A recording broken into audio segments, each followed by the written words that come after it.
I will be coming to you after um I play my intro, and this is a very exciting topic, and I hope y'all stay tuned. So let me get to it, and I'll see y'all at the top of the thing. That's right. We're on live. We're gonna get this thing one way or another. What's up to y'all? What's up to y'all?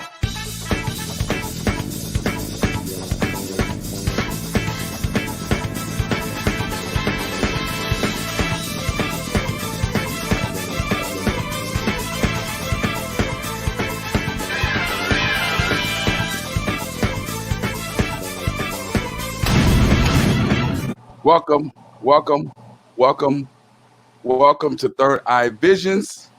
All right, y'all had to do some things. Welcome to Third Eye Visions, where we motivate the blind, stimulate your mind, and welcome all kind. Let me give you a little music in the background. Today's topic: retired cop has a lot to say on police brutality and racism. Please hit the notification bell after you have subscribed because you are missing out. Also, like, share, and comment. And also to my new subscribers after viewing this live, I want to thank you. I want to thank you. I want to thank you. So, in response to what is and has been going on, I thought I'd bring on an officer and get his perspective on what he feels has been going on today. Straight from the horse's mouth, as they say. So, it gives me great pleasure to welcome Larry Lewis to Third Eye Visions. What's up, Larry? Oh, McNaden, how you doing? I'm doing fine. How's the weather out there in your part of town? It's hot. Yes, you enjoying it? Yeah, I always enjoyed it. Yeah. Yeah. And now, as a retired officer, have you taken any vacations or anything like that yet? Not this year because of the coronavirus. Wish I could. You plan on going anywhere once this coronavirus has cleared up, if it does? Yeah, it'll probably be next year sometime, but yeah. Okay.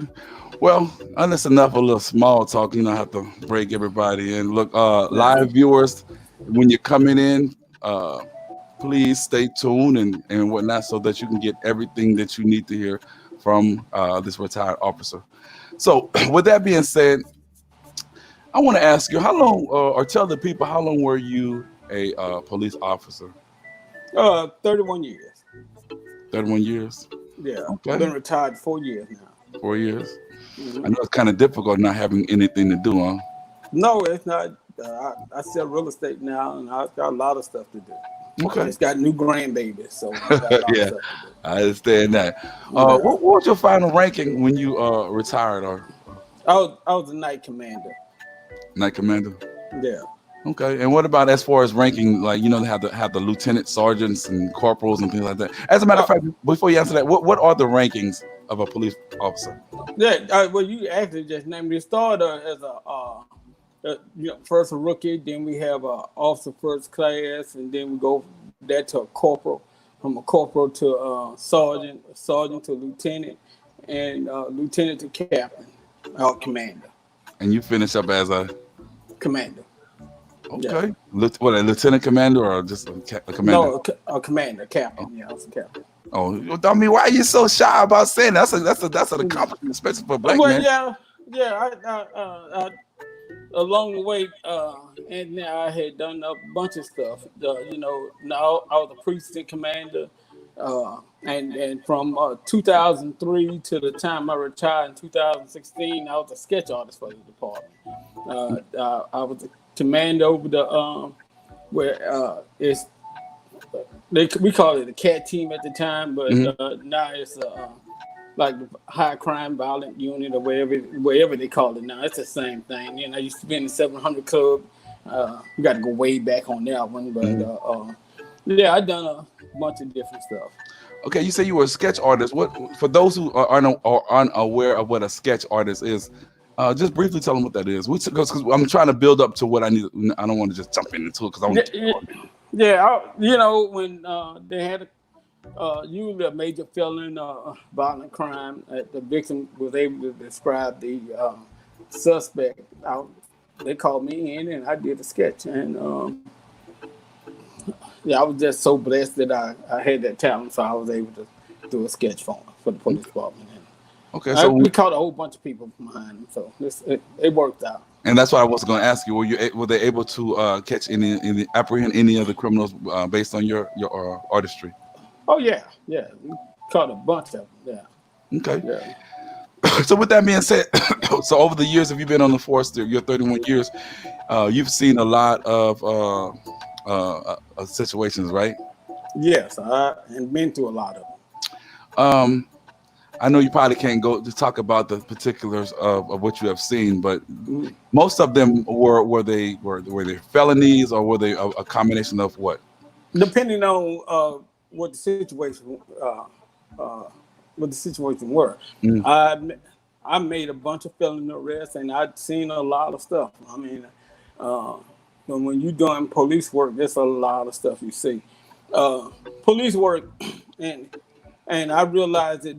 I guess in about 3-4 years after I started doing it, everybody can't do police work. It's actually a calling, and the ones, if you was called to do it, you understand.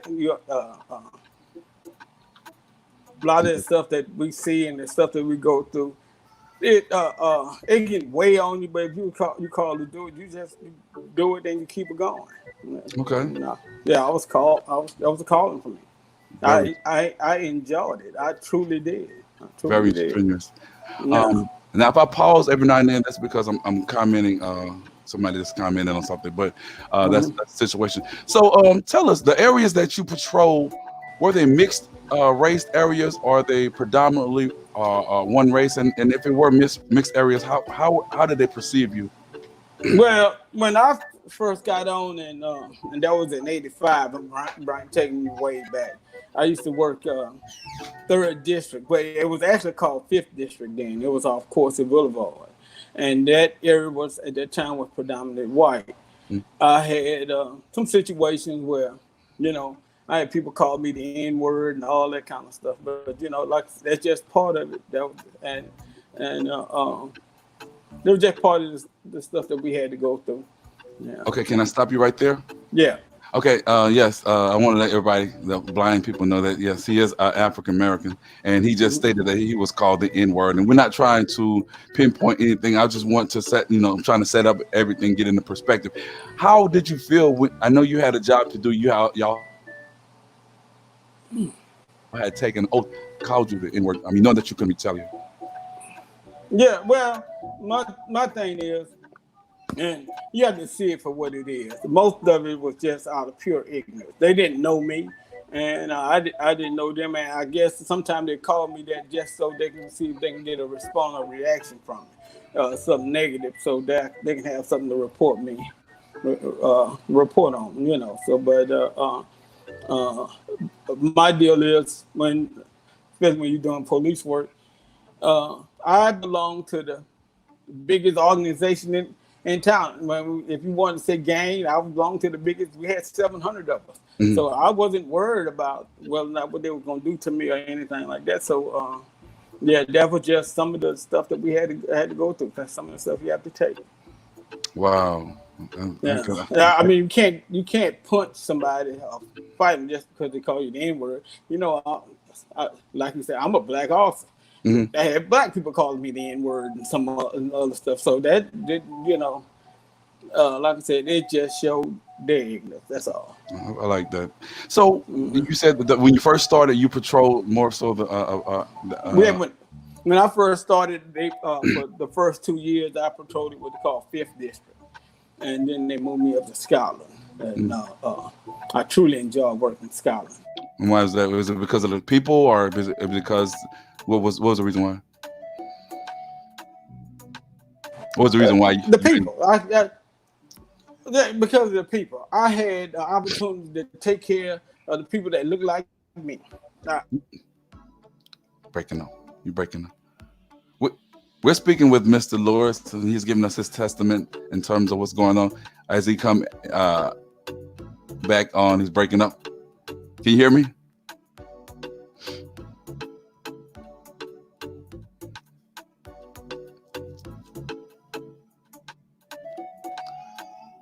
Trying to get his perspective on what he feels is going on. Are you still there? You might have to. You have to leave out and probably come back on.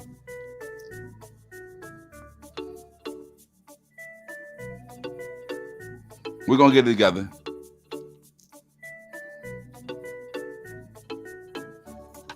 And move.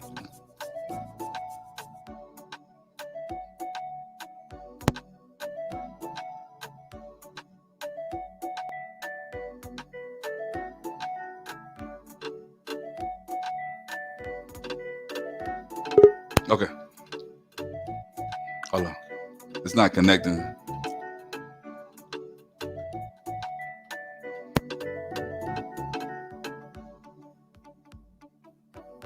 Anthony, can Hello? you see me? Okay, Yeah, go ahead. can you hear me? Yeah. Go ahead. Yeah. Okay. This technical difficulty. Yeah. Yeah, I understand. But like I forgot where I was at. You were saying you like working in the area? Yeah. I liked to work in 4th district and 1st district. Both those districts were predominantly black, and it not because they were black, but because I understand that, and I used to tell people all the time that black people want the same thing everybody else wanted. Mm-hmm. We wanted to live in safe neighborhoods. We wanted to raise our families. We want if something happened, we had somebody burglarized your home, or you had a crime committed against you. You want somebody to give them 100% effort in everything that we do, and that's why I enjoy it, because I did my best to give 100% in everything that I done. And you answered that question that I was going to ask you. How were the attitudes? Well, basically, in a sense, how were the attitudes toward the people in the different communities and whatnot? You said that you wanted to give your 100%, but what was it receiving? Did they like the fact that you were an officer and was doing your job, or what was the response? Or how did they feel? Well, it was like everything else. Most of the people did. They knew that if I came in there, I treat them with respect, and they treat me with respect. Now you got people that they were gonna commit crimes, and they didn't care whether or not you treated them with respect or not. But they, and we dealt with that. We used to we always had a saying that if I didn't get you the first time, I get you again, because a criminal is always a criminal, and he gonna commit another crime. So if he got away on the first time, well, we coming back. So and I just hate to say that, but it's just human nature, So yeah. So there were encounters that you've had with a lot of like criminals and stuff like that, right? Oh yeah. Oh yes, indeed. Yeah. Now, did y'all practice, or did you practice any police community relations in the like going out and talk to the communities? Did you do it, or you're forced to? Oh yeah. Well, I used to work in the division, and I used to work on Gus Young community policing. And I tell you, that's one of the most rewarding divisions and most rewarding things that I ever done. Because what we did was, and I'm not talking about community relations, I'm talking about community policing. And it's a difference. What we did was, we got out our units, we walked the streets, we talked to the neighbors and all that. We actually communicate with everybody that we've seen, and we try to work on that problem. We adopted a school. At that time, it was Greenville and Captain Miller. We started a basketball team. As a matter of fact, I was a coach on the basketball team out there. We actually became part of the community, and I truly enjoyed it. Do you think that that's something that's missing, like the disconnect with the police? Yeah, true. It is. It is. Right now, they got, and I don't want to be negative against the Baton Rouge Police Department, because I love working there. But what they got now is what we call community relations. It's not community policing. And community relations is different from community policing, because they sponsor events. They go talk to the people at the schools and all that kind of stuff. It's not actually being out there working with the people day to day. Because when we was doing community policing, everybody we got in contact with had our cell phone numbers. Oh, wow. We gave everybody a means to contact us. So when something happened, we were their police officers, and so they would contact us.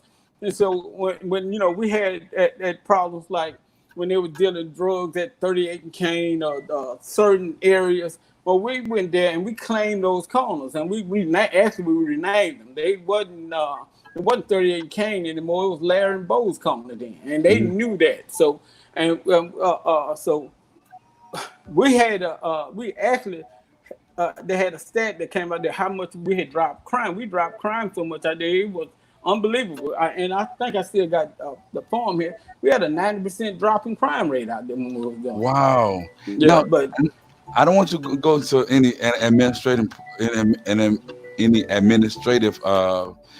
reasons as to why it was disbanded, but why do you think that they didn't keep that particular situation going? Because that was very impressive to know that you were. But they said it was manpower issues. Now, you know, I got my own belief, but they said it was manpower issues, and they moved us from there to at that time 700 Club. But it actually worked. And it's my opinion, and it's just my opinion, because but if I think that if the police officers were going right, put the windows down, have a conversation with the people that you're policing, go in these stores and talk to these people and all that. That once you do that, if you do that, they start looking past the uniform and start looking at. They don't look at me. Wouldn't look at me as Officer Larry or Officer Lewis. They look at me as Larry. Just Larry, and that's what you want them to do. I like what you said, because that definitely answers the question that I was going to ask you. Like, in your opinion, while on the force, or now that you're off the force, what do you think could have been done to help relations within the community? And you definitely expound on that, because I was impressed with the fact that y'all were able to get the cell phone numbers, or y'all was able to give out cell phone to people in the community, and that helps prevent a lot of crime and stuff like that. And that was very impressive. Yeah, well, people can call us, and we used to get calls all the time, day and night, and they tell us what's going on, who's doing what, and all that, and not just ratting, but they wanted to be safe in their own environment. And everybody wanted to be safe in their own environment. And so we did. And because we were responsible for that particular area, if they didn't feel safe, or we didn't do our job, they come back at us. So and my thing is, we had accountability, and we wanted to always show that we had accountability. Wow, that's deep. Now, do you think that there's a lot of policemen that I've found to believe don't live in the neighborhoods that they do police? Do you think that that's a problem in itself? I do, and the reason being is because, and I used to hit on this a lot. If you don't have any connection with the area that you're policing, if you don't care about say you live across the river, the Amy or the Mississippi River. You live across the river, and every day when you go home, you going over there. You taking your unit there. You taking your police powers there. You taking everything. Your money is going there. You taking everything across one of those rivers, and so you don't have a connection to Baton Rouge, to the place that you're working in. I mean, my thing is, I always thought that they ought to have connections. Yeah, I don't care where you live at in Baton Rouge, in the parish, but you ought to have connection within the parish to the area you patrol, or to the people that you policing. So you're a strong believer, as a retired officer, you're a strong believer in that being that case, that there should be something like they should do something like that. But prior to me leaving, we had they had like a 24-mile radius, and those officers had to stay within 24-mile radius of the center of the city.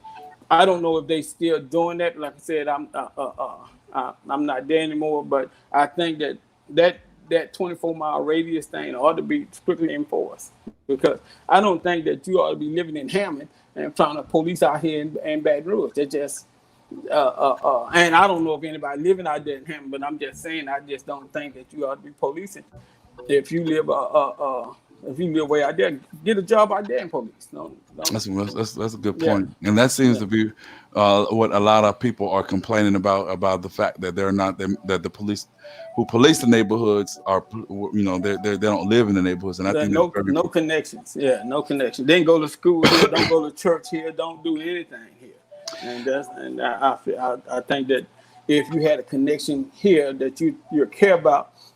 You care about your yard. I care about how my yard looking. That's true. That's true. And also, and I cared about my city and the people that I police. And I think that everybody should do that. That's real talk. Yeah. Now you are as we move on to the topic that's been trending. You are aware of what's been going on with the police brutality. What's basically, in short, give us your opinion about how you feel. About police brutality as I was okay. For one thing, now there's what we call on the police department is called a force intent continuance. In this is that we have, I think, 5 different things that shows that that our that shows police power. Mm-hmm. First is also present. When we walk up there and you see a police officer in uniform and all that sometimes that gives you want to give an air of respect. Mm. And then you go from police present to verbal communication, and if somebody's fighting or something like that, and you can see them, you can tell those people to stop. Mm. Then if they don't, then we go to what we call soft empty hand control. Then we got, if that's not working, soft empty hand control, pressure points and all that, takedowns and all that. Mm. Then we got what we call hard empty hand control. That's using the PR-24 and we used to call it PR-24, but it's an S. Now it's a baton. And then we got deadly force. Now that don't say you can go from police officer present to deadly force in a split second, and a lot of times that does happen. So. But you still want to show that force continues. You want to show that, okay, we went through this whole process, and to make sure that if something does happen, that we're right. You want to give them the benefit of the doubt. Now, understanding that that's the case, and I'm so glad that you broke down the different phases of trying to combat violence. How, in your own words, how does it feel? Explain to us how the situation is to where you have in a split second you have to think of these particular procedures before you have to make an arrest, because some people do elevate from one to another real quick. Explain to us how it depends on that officer's level of confidence in himself and in his ability. So I came up in Gus Young and Fairfield area, so.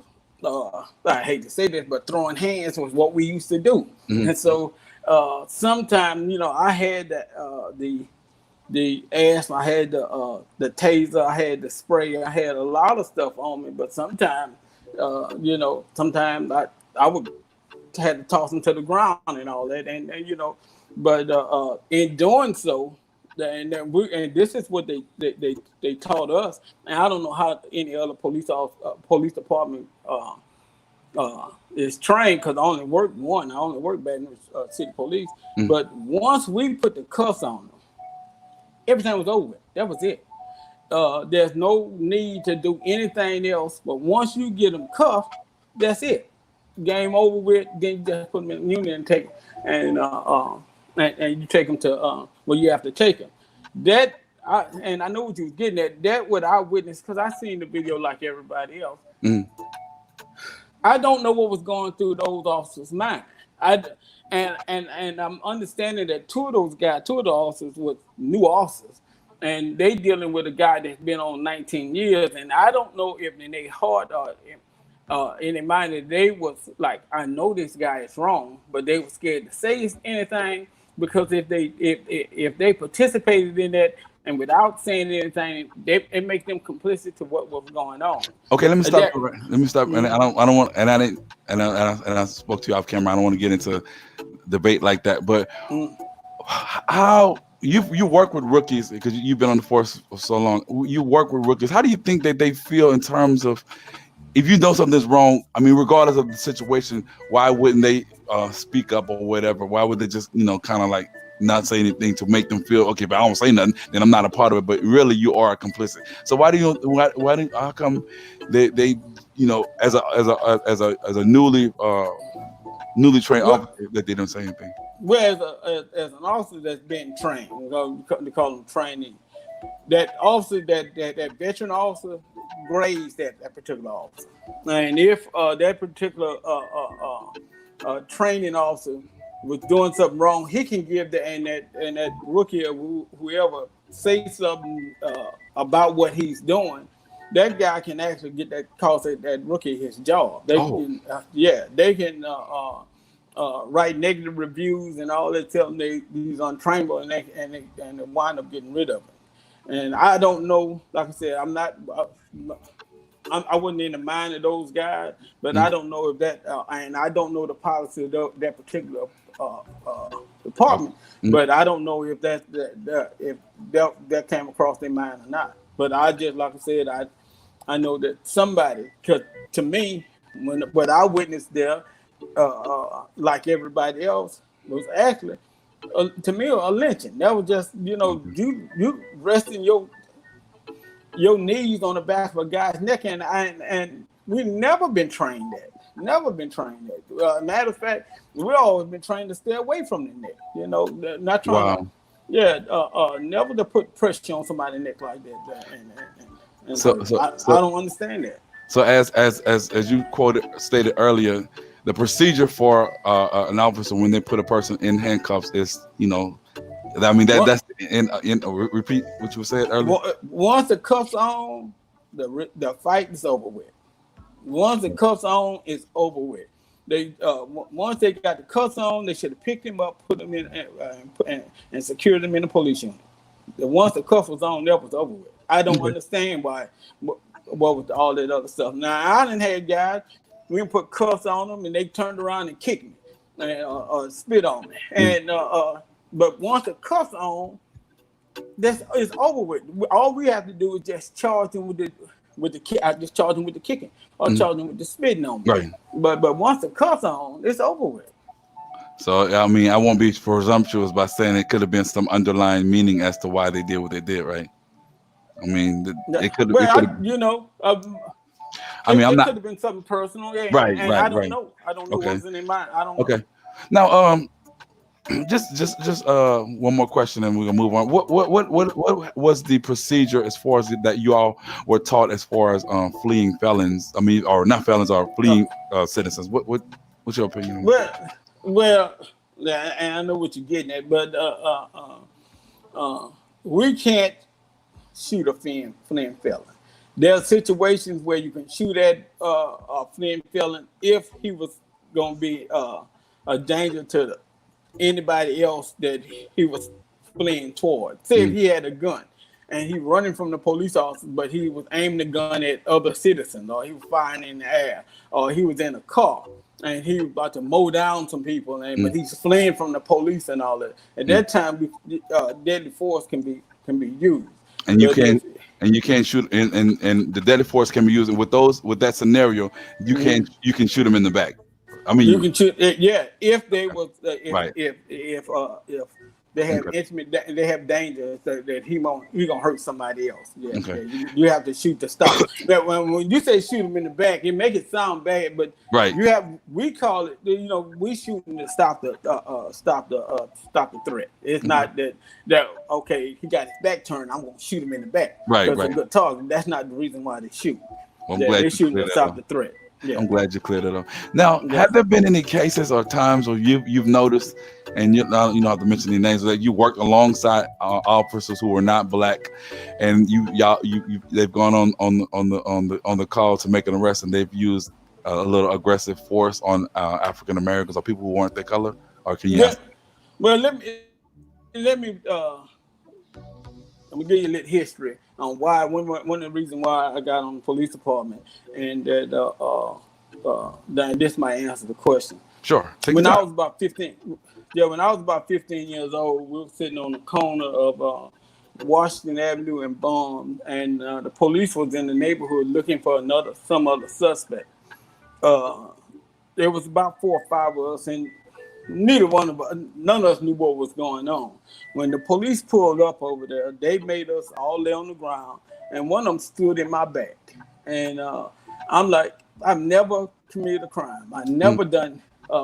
There was no reason for that officer to stand up in my back. And when I got on the police department, one of the questions was asked, why did I want to be a police officer? And I answered him with that particular answer, and I told him about what had happened to me. And my thing was, I would never stand in anybody's back, and I would never witness anybody else doing that kind of stuff. So, and all those officers that I worked with, black and white, knew that if you abuse somebody in front of me, you're going to get hell was going to be paid, because I was going to go to the internal affairs. I was going to handle it myself. When I became a supervisor, I handled it myself. Okay, let me stop right there. I wasn't going to have that. Let me stop right there. So, did you have that same belief when let's say, for instance, you were a corporal? Was your attitude still the same, or you developed that attitude as you were their superior? You follow what I'm saying? Yeah, I follow. No, my attitude was always that. Okay, cool. It was always that.